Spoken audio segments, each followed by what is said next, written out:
오늘 본문 창세기 37장 12절부터 36절까지를 저와 여러분이 번갈아 한 절씩 교독하시겠습니다. 그의 형들이 세겜에 가서 아버지의 양떼를 칠 때에 이스라엘이 요셉에게 이르되 내 형들이 세겜에서 양을 치지 아니하느냐 너를 그들에게로 보내리라. 요셉이 아버지에게 대답하되 내가 그러하겠나이다. 이스라엘이 그에게 이르되 가서 내 형들과 양떼가 다 잘해 있는지를 보고 돌아와 내게 말하라 하고 그를 헤브론 골짜기에서 보내니 그가 세겜으로 가니라. 어떤 사람이 그를 만난즉 그가 들에서 방황하는지라. 그 사람이 그에게 물어 이르되 네가 무엇을 찾느냐. 그가 이르되 내가 내 형들을 찾으오니 청하건대 그들이 양치는 곳을 내게 가르쳐 주소서.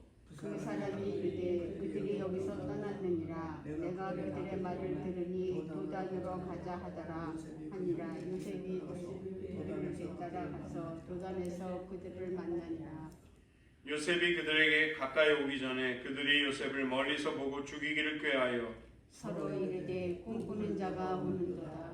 자 그를 죽여 한 구덩이에 던지고 우리가 말하기를 악한 짐승이 그를 잡아먹었다 하자 그의 꿈이 어떻게 되는지를 우리가 볼 것이니라 하는지라. 르우벤이 듣고 요셉을 그들의 손에서 구원하려 하여 이르되 우리가 그의 생명을 해치지 말자. 르우벤이 또 그들에게 이르되 피를 흘리지 말라. 그를 광야 그 구덩이에 던지고 손을 그에게 대지 말라 하니 이는 그가 요셉을 그들의 손에서 구출하여 그의 아버지에게로 돌려보내려 함이었더라. 요셉이 형들에게 이르매 그의 형들이 요셉의 옷 그가 입은 채색 옷을 벗기고 그를 잡아 구덩이에 던지니 그 구덩이는 빈 것이라 그 속에 물이 없었더라. 그들이 앉아 음식을 먹다가 눈을 들어 본즉 한 무리의 이스마엘 사람들이 길라앗에서 오는데 그 낙타들의 향품과 요한과 몰약을 싣고 애굽으로 내려가는지라. 유다가 자기 형제에게 이르되 우리가 우리 동생을 죽이고 그의 피를 덮어둔들 무엇이 유익할까? 자 그를 이스마엘 사람들에게 팔고 그에게 우리의 손을 대지 말자. 그는 우리의 동생이요 우리의 형제니라 하매 그의 형제들이 청정하였더라. 그때 미디안 사람 상인들이 지나가고 있는지라 형들이 요셉을 구덩이에서 끌어올리고 은 20에 그를 이스마엘 사람들에게 팔매 그 상인들이 요셉을 데리고 애굽으로 갔더라. 르우벤이 돌아와 구덩이에 이르러 본즉 거기 요셉이 없는지라 옷을 찢고 아우들에게로 되돌아와서 이르되 아이가 없도다. 나는 어디로 갈까? 그들이 요셉의 옷을 가져다가 숫염소를 죽여 그 옷을 뜰에 적시고 그의 채색 옷을 보내어 그의 아버지에게로 가지고 가서 이르기를 우리가 이것을 발견하였으니 아버지 아들의 옷인가 보소서 하매 아버지가 그것을 알아보고 이르되 내 아들의 옷이라. 악한 짐승이 그를 잡아먹었도다. 요셉이 분명히 찢었도다 하고 자기의 옷을 찢고 굵은 배로 허리를 묶고 오래도록 그의 아들을 위하여 애통하니 그의 모든 자녀가 위로하되 그가 그 위로를 받지 아니하여 이르되 내가 슬퍼하며 수월로 내려가 아들에게로 가리라 하고 그 아버지가 그를 위하여 울었더라. 함께 읽겠습니다. 그 미디안 사람들은 그를 애굽에서 바로의 신하 시위대장 보디발에게 팔았더라. 아멘. 기도하시겠습니다. 하나님 아버지, 우리의 삶에 충격적이고 가슴 아픈 일들이 피치 못하게 찾아오고 우리들의 영혼과 우리들의 심령을 스치고 지나가며 많은 아픔과 또 충격과 상처를 남기곤 합니다. 우리들 그러할지라도 변함없이 하나님을 의지하고 사랑하는 법을 배울 수 있게 하시고 하나님께 둔 신뢰와 소망이 우리를 마침내 부끄럽지 않게 하고 우리의 머리를 들게 하시는 것을 경험하게 도와주시옵소서. 예수님의 이름으로 기도드립니다. 아멘.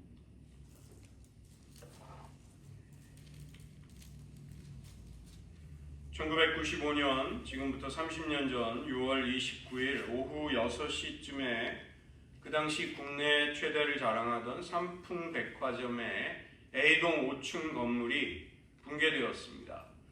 건물 전체가 무너져 왔는데 걸리는 시간은 불과 20초였습니다.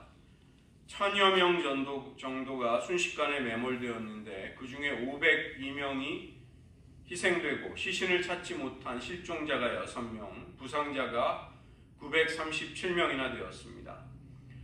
붕괴 사고로 매몰이 되면 24시간 내에 찾으면 80%가 생존할 수 있고 48시간, 이틀이 지나면 20%만이 생존할 수 있습니다. 72시간이 넘게 되면 그 생존율은 5% 미만으로 떨어집니다.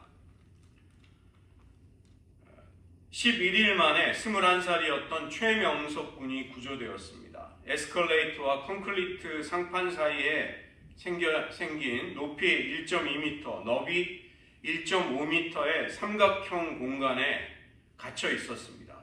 한 방울씩 떨어지는 물을 받아서 먹고 종이 조각을 물에 불려서 조금씩 먹으면서 버티다가 가까스로 구조될 수 있었습니다. 18살의 유지환 양은 갇혀있던 공간의 천장이 얼굴과의 거리가 30cm밖에 되지 않았습니다. 굴착기가 가까이 오자 깔려 죽는 것이 아닌가 하는 무서운 생각이 덮쳐왔습니다. 주먹만한 구멍에서 발톱에 매니큐어를 칠해진 그 발이 바깥에 노출됨으로써 사람들이 거기 그녀가 있다는 것을 알게 되고 13일 만에 극적으로 구조됩니다.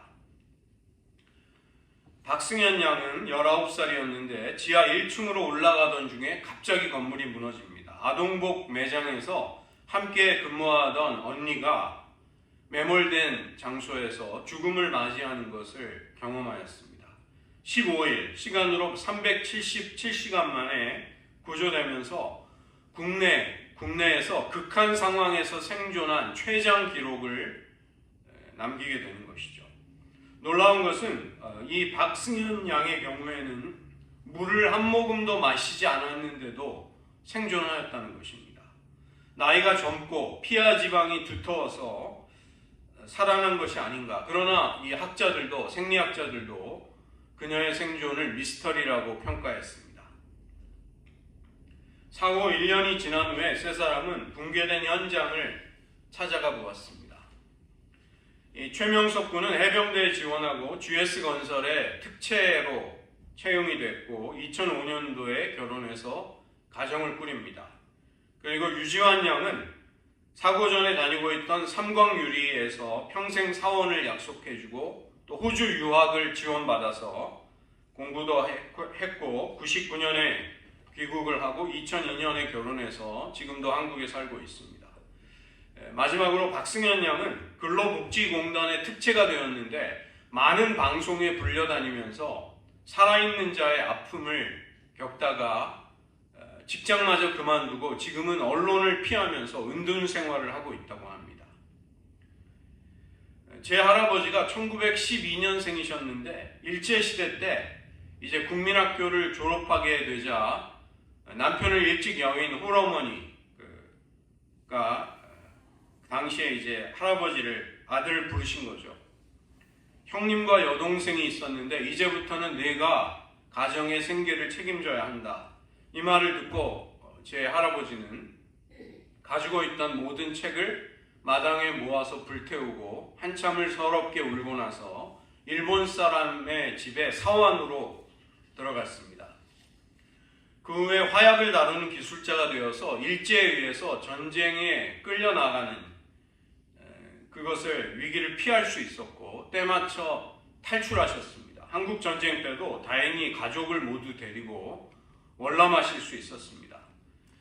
국정교과서와 미 대사관, 유한양행 이런 데서 이제 직장 생활도 하시고 스라의 6남매를 모두 다 대학에 보내고 감리교회 장로로 봉사하시다가 84살에 소천하셨습니다. 저는 바로 그 월남 실향민 진남포 출신의 할아버지가 남한으로 내려와서 정착한 서울 동작구 노량진동에서 이제 첫 손주로 제가 태어난 거죠. 그 시대의 수많은 분들이 현대사의 온갖 풍상과 고난, 그리고 난리와 전쟁, 독재와 민주화의 시기라는 정말 어려운 때를 뚫고 생존하셨습니다. 야곱이 말한 것처럼 험악한 세월을 살아내신 것입니다. 분명히 생존하게 된 것은 행운이고 은혜였지만, 그리고 죽고 살아남지 못한 이들에 비하면 살아서 생존의 기회를 가질 수 있었다는 것은 특권이었음에도 불구하고 많은 트라우마와 심리적인, 정신적인 충격 역시 남고 그것을 떠안고서 살아가게 되었다는 것이죠. 저 생존자 3명 중에도 특별히 박승현 양 마지막 젊은이는 아마 큰 트라우마에 고통을 당하고 있다고 합니다. 우리 신앙인들도 어찌 보면 많은 트라우마를 극복하고 생존한 사람들이라고 할 수 있습니다. 우리도 최근에 팬데믹이 닥쳐왔을 때 그 엄청난 위기가 우리가 살아가는 온 세상을 휩쓸어가는 것을 수년간 겪어야만 했습니다. 우리 교회는 최근에 교회가 분열되는 충격적인 일을 겪고 크고 작은 많은 트라우마, 그것들이 남긴 후유증을 지금도 앓고 있는 것이죠. 이런 일들이 끝난 것이 아니라 현재 진행형, 지금도 계속되고 있다는 것입니다. 우리는 하나님의 계시가 남긴 성경을 은혜의 통로로, 중요한 영적인 자원으로 하나님께 허락받았습니다. 성경을 천천히 읽어보게 될 때 성경이야말로 트라우마로 가득 찬 사람들의 이야기인 것을 알 수가 있습니다. 성경은 성경일 뿐이고 나는 나다. 성경의 이야기들은 나의 고통과 어려움을 공감해 주지도 위로해 주지도 못한다. 혹시 그런 생각을 하시지 않는지요? 성경이 나와 동떨어진 별개의 내러티브일 뿐이라고 생각하면 성경을 아주 피상적으로밖에 이해하지 못하는 것입니다. 거룩한 회복 탄력성이라는 뛰어난 좋은 책을 쓴 분이 있는데 미국의 유니온 신학교에서 구약학을 가르치는 데이빗 카라는 학자가 쓴 책입니다. 이분이 트라우마에 관심을 가지게 된 계기가 있었습니다. 2010년도에 그 사람은 거의 죽을 뻔한 일을 당하게 됩니다. 자전거를 타다가 언덕에서 넘어졌는데 신경과 척추를 다친 것입니다.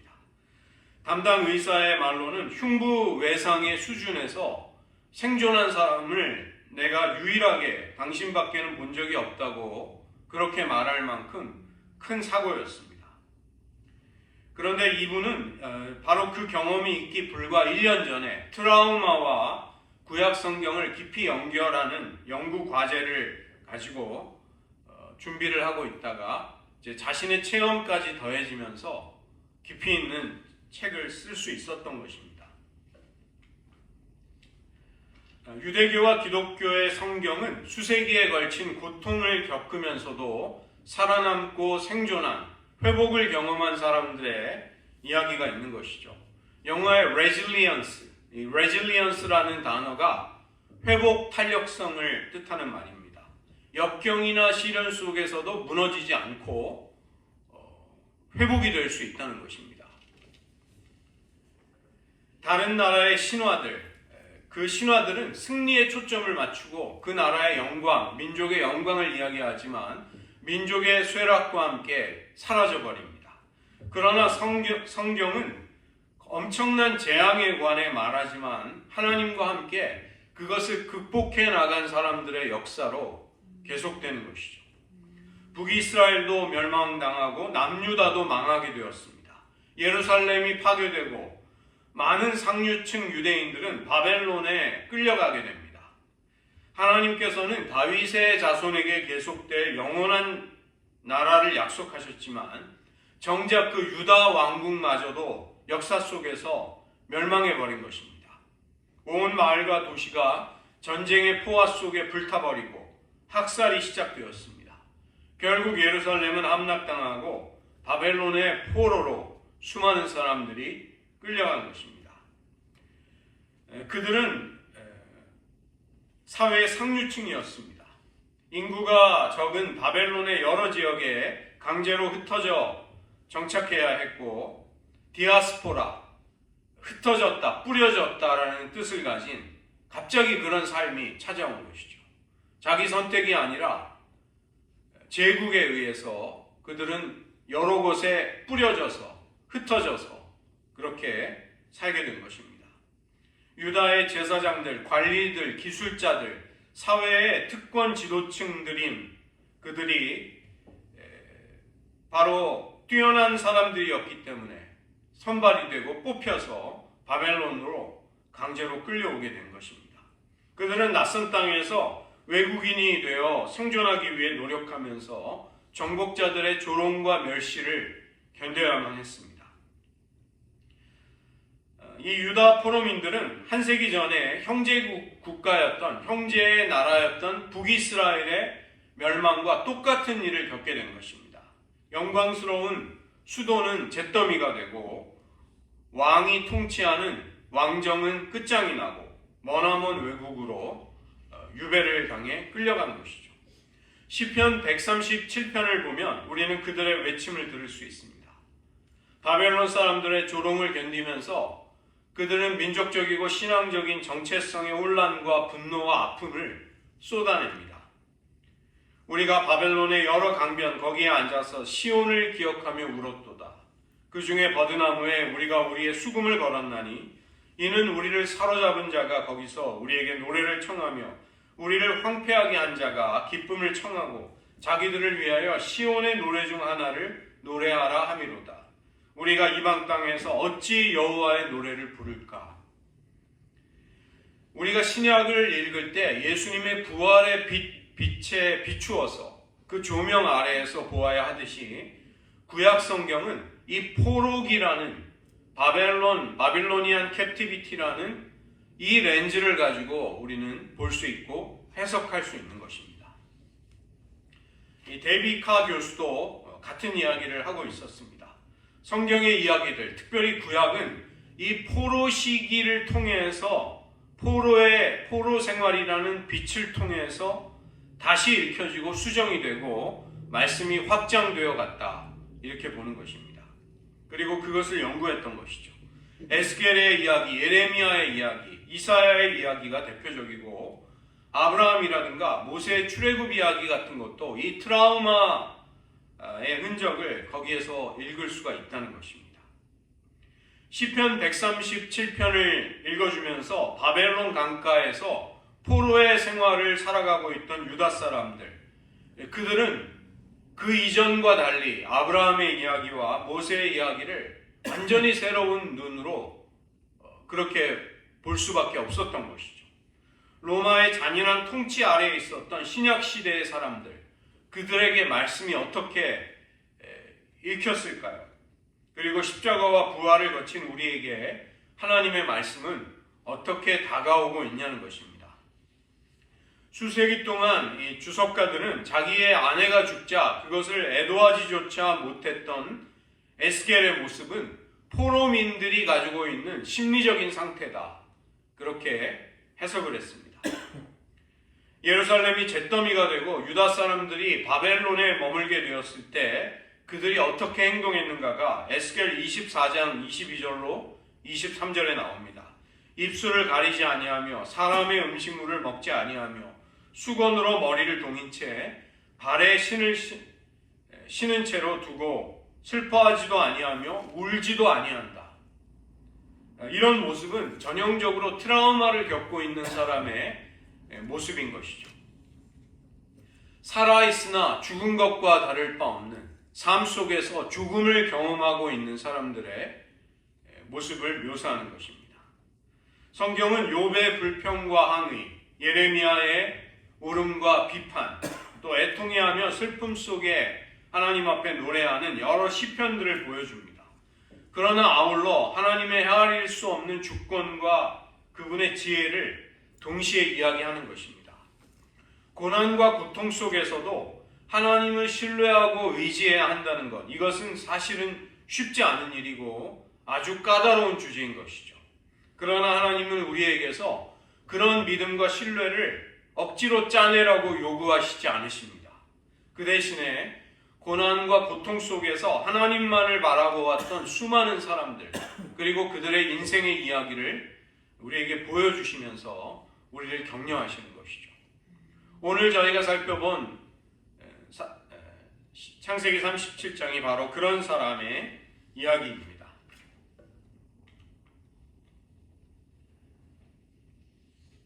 형들에게 붙잡혀서 구덩이 마른 우물에 던져진 요셉이 살려달라고 하나님께 기도할 때 하나님은 진정 그 소리를 듣지 못하시고 계셨는가? 모든 일들이 요셉에게 압도적으로 위험하고 불리하게 돌아가던 그때 하나님은 거기 계시지 않았던 것인가? 그렇지 않다는 것입니다. 하나님은 분명히 그 자리에 계셨고 역사하고 계셨습니다. 겉으로만 드러나지 않았을 뿐 상황을 하나님은 통제하며 다스리고 계셨던 것이죠. 요셉은 단지 그 구덩이의 입구를 통해서, 우물의 입구를 통해 한 조각의 하늘만을 볼 수 있었습니다. 그러나 그것으로 충분했다는 것입니다. 바로 그때 하나님은 그 조망만한 그 한 조각의 하늘을 통해서 우물 안에 던져진 구덩이에 빠져있는 요셉을 보고 계셨습니다. 요셉을 애굽에 보내 종살이를 시키기 위해서는 온갖 우발적인 사건들, 우리가 우연의 일치라고 부르는 일들이 엄청나게 일어나야만 했던 것이죠. 먼저 야곱은 요셉을 시켜서 자기 자식들이 양을 잘 돌보고 있는지를 살피게 해야 했습니다. 13절입니다. 또 자식들이 틀림없이 세겜에서 양을 치고 있을 것을 확신했던 것이죠. 외지고 인적이 드문 도단에 있는 줄 알았더라면 끔찍이 아끼는 아들 요셉을 보내지 않았을지도 모릅니다. 요셉이 세겜에 강도했을 즈음에 정말 우연히도 형들의 행선지를 아는 낯선 사람이 끼어듭니다. 15절에 그 사람이 등장하고 있죠. 지금쯤 형들이 도단에 있을 것이다. 내가 어쩌다가 목자들이 들판에서 나누는 이야기를 들었노라. 그는 이렇게 이야기합니다. 요셉이 그 낯선 남자를 만나지 못했더라면, 그리고 그 사람이 형들의 대화를 듣지 못했더라면 어쩌면 요셉은 애굽으로 끌려가는 일이 생기지 않았을지도 모릅니다. 형제들이 요셉을 성공적으로 자기 계획대로 처리해버리고 짐승에게 잡아 먹혔을 것이라는 설명으로 얼렁뚱땅 넘어갈 수 있었던 것은 이 도단이 그만큼 외진 곳에 있었기 때문입니다. 맏형이었던 르우벤은 요셉을 해코지하는 데 반대했지만 때마침 이 르우벤이 자리를 비우고 있었기 때문에 유다와 다른 형제들은 요셉을 팔아넘기게 되는 것이죠. 요셉을 바로의 궁전에 보내자 또 우연히 기다리고 있습니다. 요셉에게 한눈에 반해 사랑에 빠지는 어리석은 여자 보디발의 아내가 하필이면 그 집의 안주인이었던 것입니다. 억울한 누명을 쓰고 고발을 당해 옥에 갇히는 그런 일이 요셉에게 일어나지 않았을 일이 일어난 것입니다. 또 바로가 술잔을 올리는 관리를 노여워하지 않았더라면 그 관리가 감옥에 가지 않았을 것이고 요셉을 만나는 일도 없었을 것입니다. 도대체 얼마나 많은 우연의 일치가 작용을 해야 그런 일이 일어나게 될까요? 우리는 헤아리기가 힘들 정도입니다. 그러나 분명한 사실이 있습니다. 사소한 아무리 작은 사건이라 할지라도 그 하나하나가 일어나지 않았더라면 요셉이 애굽으로 팔려가는 일이, 요셉의 고난이 아마도 없었을 것이라는 점입니다. 만약에 그랬더라면 어떤 일이 벌어졌을까를 우리는 가정해 볼 수 있습니다. 기근으로 인해서 수많은 사람들이 목숨을 잃게 되고 요셉의 가족 역시 죽음을 맞았을 것입니다. 더구나 온 식구가 영적으로 재앙을 맞는 것이죠. 요셉은 교만한 채로 살게 되고 형들의 잘못을 일러바치는 교만한 아이로, 형들은 분노에 찌들어 미움에 가득 찼을 것입니다. 야곱은 막내를 우상처럼 섬기며 중독적인 편애를 베푸는 그런 아버지가 되었을 것입니다. 하나님은 주권적으로 온 우주를 다스리고 계시지만 동시에 우리들에게 주신 자유의지를 통해 우리는 우리가 내린 선택에 책임을 져야 하는 것이죠. 형들이 아우를 배신하고 종으로 팔아버리지 않았더라면 요셉을 포함한 온 가족은 재난과 죽음으로부터 살아남을 수 없었다는 것입니다. 이러한 것들이 하나님의 계획의 한 부분을 이루고 있다는 것을 우리는 부인할 수 없는 것이죠. 주님은 매 순간에 임하셔서 지극히 평범해 보이는 일상의 세세한 삶의 순간들, 모든 사람의 계획과 선택에 개입하시며 역사하십니다. 모든 일을 그의 뜻의 결정대로 일하시는 계획에 따라 이루어지도록 만드신다는 것입니다. 그렇다면 요셉을 팔아넘긴 형들의 행동은 정당한가? 전혀 그렇지 않은 것이죠. 그들은 분명히 잘못을 저질렀습니다. 어느 누구도 억지로 그런 일을 하라고 시키지 않았고 그것은 그들의 선택이었던 것입니다. 이로 인해 형들의 마음에는 수치심과 죄책감이 무겁게 내려앉았습니다.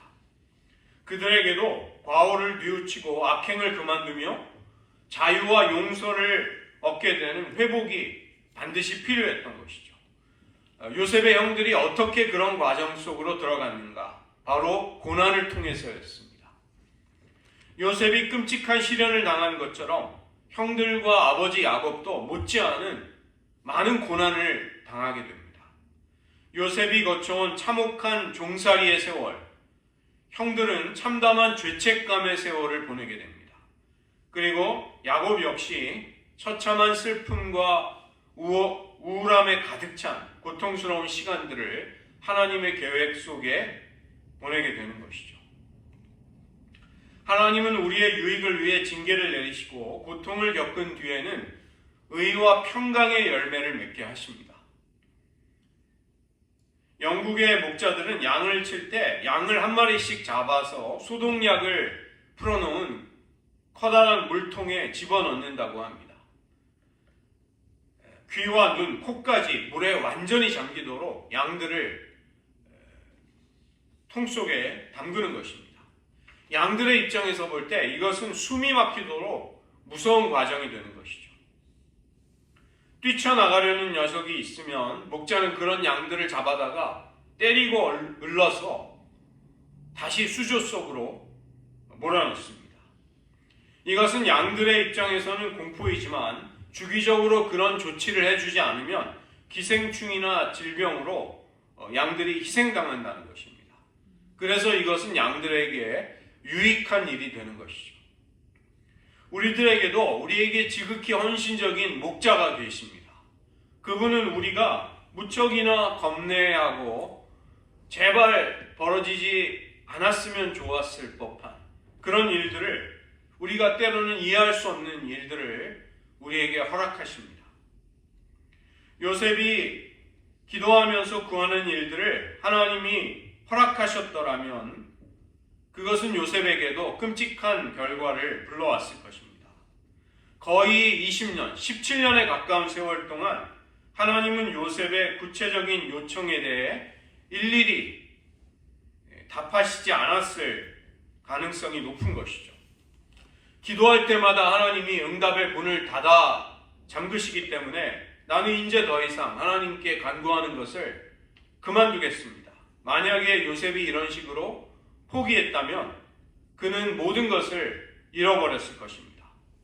그러나 요셉은 지하 감옥에서 꿈을 해석할 수 있게 해달라고 주님께 간구합니다. 그는 오래도록 많은 기도에 응답을 받지 못했음에도 불구하고 하나님을 믿고 의지했던 것입니다. 나를 건져주시고 구출해달라는 요셉의 기도, 하나님은 그런 기도를 놓치지 않고 꾸준히 응답해 주셨습니다. 다만 요셉이 요청드리는 시기와 또 그의 방법대로는 아니었다는 것입니다. 주님은 마치 숨어 계신 것과 같은 그 시간 내내 요셉에게 하나님의 부재와 침묵 중에서도 변함없이 하나님만을 신뢰하는 믿음을 그에게 가르쳐 주시고 그의 심령 속에 그런 믿음을 만들어 가셨던 것이죠. 요셉은 지하 감옥에서 즉시 하나님을 바라보며 꿈을 해석할 수 있게 도와주시기를 청했습니다.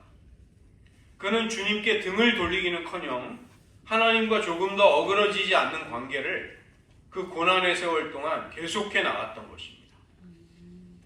우리 역시도 이 요셉의 신앙처럼 그렇게 해야 한다는 것이죠. 우리의 신앙이 이런 요셉을 닮았는가, 아니면 욥 같은 욥의 모습을 닮았는가, 우리는 우리 자신을 한번 성찰해 볼 필요가 있습니다.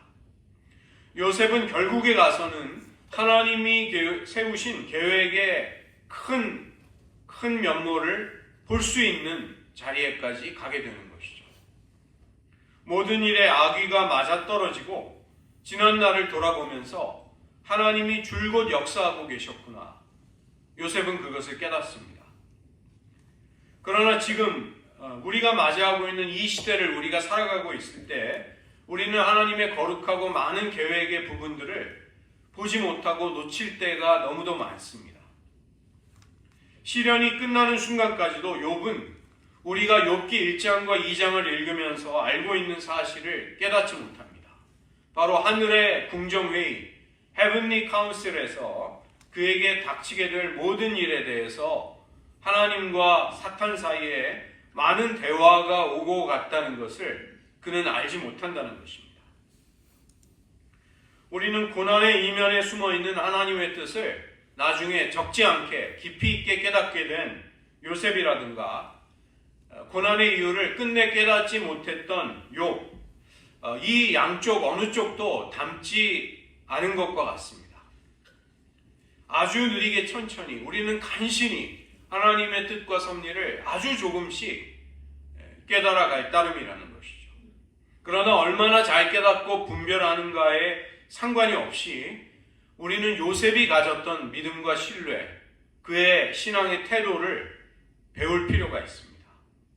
우리가 구하는 방식 그대로 하나님이 답하시지 않는 경우도 많다는 것을 요셉의 생애, 그의 이야기는 우리에게 분명히 보여주고 있는 것이죠.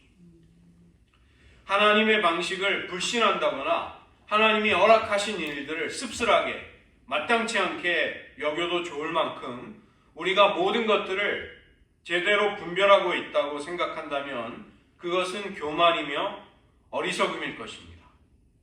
반면에 우리의 삶이 이제는 너무나도 망가졌고 엉클어져 버리고 우리를 향한 하나님의 뜻이 회복될 수 없다고 생각한다면 그것 역시 신앙인의 태도는 아닌 것입니다. 요셉의 형들도 고난이 계속되는 어느 시점에 들어가서 틀림없이 자신들의 모든 삶이 이제 끝장났다고 생각했을 것입니다. 파멸만이 우리를 기다리고 있구나. 그러나 주님은 바로 그런 상황을 통해 역사하셨던 것이죠. 이것은 죄를 부채질하자는 얘기가 결코 아닌 것입니다.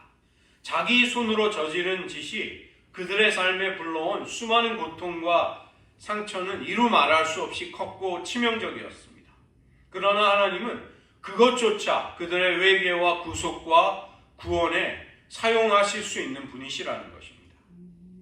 우리를 향한 하나님의 선하신 뜻을 무엇도 망가뜨리거나 방해할 수 없다는 것이죠. 하나님은 더할 수 없이 크고 위대하신 분이시기에 우리의 죄와 실수, 실패까지도 날줄과 시줄로 삼아서 우리를 마침내 쓸모있고 소중한 존재로 만드실 수 있다는 것입니다. 그렇기 때문에 우리는 무슨 일이 있더라도 하나님을 계속해서 신뢰하고 의지하고 사랑하기를 멈추지 말아야 하겠습니다.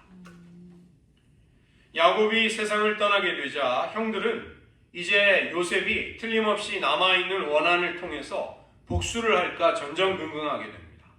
그때 요셉은 형들을 모으고 창세기 50장 19절로 21절에서 그의 위대한 신앙을 담아서 형들을 위로하는 것이죠. 두려워하지 마소서, 내가 하나님을 대신하리이까. 형들은 나를 헤아려 하였으나 하나님은 그것을 형들이 행한 악을 선으로 바꾸사 오늘과 같이 많은 백성의 생명을 구원하게 하시려 하셨나니 당신들은 두려워하지 마소서. 내가 당신들과 당신의 자녀들까지 기르리이다. 요셉은 간곡한 말로 형제들을 위로할 수 있었던 것이죠. 요셉은 눈앞에 벌어지는 모든 일들의 그 이면에 하나님의 선하심과 사랑이 숨겨져 있었다는 것을 깨달을 수 있는 신앙의 차원까지 들어갔다는 것입니다. 형들의 소행은 분명히 잘못이었고 악했을지라도 하나님은 그것조차 사용하셔서 선을 만드셨다는 것입니다. 요셉의 생애는 로마서 8장 28절에 살아있는 주석이 되는 것이죠. 하나님을 사랑하는 자, 곧 그의 뜻대로 부르심을 입은 자들에게 모든 것이 합력하여 선을 이루게 하시는 말씀 그대로가 이루어진 것입니다. 아무리 나쁜 일들이 닥친다 할지라도 우리 신앙인들은 하나님의 사랑을 얼마든지 확신해도 좋다. 그것을 말씀해주고 있습니다. 죽음과 삶, 천국과 지옥, 또 영계의 모든 권세들까지 언급하면서 그 무엇이라도 주 예수 그리스도 안에 있는 하나님의 사랑에서 우리를 끊을 수 없다. 바울은 그것을 단언하는 것입니다. 우리의 내면에 도사리고 있는 악의 힘이 우리를 집어삼키려고 할지라도, 밖에 버티고 있는 온갖 권세가 우리를 무너뜨리려 할지라도 우리를 하나님의 사랑에서 절대로 떼어놓을 수 없는 것입니다. 한번 그리스도를 통해 우리가 하나님께 자녀로 바쳐지게 될 때 그분은 영원히 우리의 아버지가 되셔서 우리를 책임져 주시고 우리를 돌보아 주시는 것이죠. 그 무엇도 이 사실을 바꿀 수 없다는 것입니다. 형들은 요셉이 하나님이 그에게 주신 꿈을 꾸고 꿈 이야기를 하는 것을 불쾌하게 여겼습니다. 이제 요셉을 죽여 구덩이에 던지면 그의 꿈이 어떻게 되는지를 우리가 볼 수 있을 것이다. 그러나 그런 말을 하고 그렇게 악한 행동을 하는 형들의 행동조차 하나님은 요셉에게 주신 꿈을 이루는데 그것을 사용하셨다는 것입니다. 우리 하나님은 바로 그처럼 위대하시고 지혜로우신 분이십니다. 우리를 대적하는 악한 일들, 우리의 삶을 파괴하고 망가뜨리듯 보이는 그런 일들조차 하나님이 우리를 향해 가지신 그분의 선하고 아름다운 계획을 이루는데 퍼즐 조각이 될 것입니다. 우리는 언젠가는 그 조각조각들이 모여서 장엄하고 아름다운 그림을, 광경을 이루는 것을 볼 수 있게 될 것입니다. 아직은 그 전망이 선명하게 보이지 않을지라도 우리의 영안이 점점 또렷해지게 되면 하늘에 펼쳐진 그 아름다운 테피스트리, 그 무늬들을 짜기 위해서 우리의 고난이, 우리에게 닥친 어려운 일들이 무늬로서 거기에 사용되었다는 것을 우리는 보게 된다는 것입니다. 우리가 이런 근거 위에서 우리는 하나님을 신뢰하고 의지할 수 있는 것이죠. 하나님의 선하심을 의심하는 대신에 도리어 하나님이 무슨 아름다운 일을 하실까? 하나님이 어떤 귀한 일들을 우리 가운데 펼치실까? 우리는 이것을 열망하며 기대하고 사모할 수 있다는 것입니다. 우리 모두가 이런 믿음으로 승리하게 되시기를 주님의 이름으로 축원드립니다. 말씀을 의지하며 저희들 한 가지만 기도하기를 원합니다. 우리들의 삶 가운데도 우리들의 가정과 또 공동체 또 국가와 민족에도 정말로 불필요해 보일 뿐만이 아니라 우리의 삶을 너무나도 헤집고 뿌리채 흔들리게 했던 트라우마들이 있었습니다. 여러분, 이 시간 우리의 삶을 송두리째 흔들었던 그 두려운 일들을 한번 떠올려 보십시오. 끔찍한, 가장 우리를 고통스럽게 했던 관계와 사건들을 떠올려 보시기 바랍니다. 그러나 하나님은 그것조차 사용하셔서 우리를 회복시키고 우리에게 거룩한 회복 탄력성, 레질리언스를 주실 수 있는 분이십니다. 하나님, 우리의 생애 속에 우리가 어떤 일을 겪을지라도 하나님의 변함없는 사랑과 지혜와 능력이 우리를 회복시켜 주실 것을 믿나이다. 우리의 다치고 상한 마음을 어루만져 주시고 하나님을 향한 신뢰와 믿음을 그 위에 견고하게 서서 하나님만을 따르게 하소서. 이 시간 여러분의 신앙 고백으로 잠시 기도하겠습니다.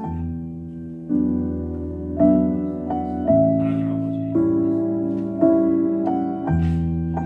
동생 요셉을 보자 꿈꾸는 자를 죽여 그의 꿈이 어떻게 되는지를 보자고 악한 마음을 품었던 형들의 그 배신과 끔찍한 행동들을 쫓아 하나님은 하나님의 선을 이루는데 사용하셨습니다. 그로 인해 수많은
요셉의 생애 속에 자기의 동생을 보면서 꿈꾸는 자를 죽여 그 꿈이 정말로 성취되는지를 확인하겠다고 했던 형들의 그 악한 마음, 악한 행동들조차 하나님은 요셉의 꿈을 이루는데 사용하셨음을 보게 됩니다.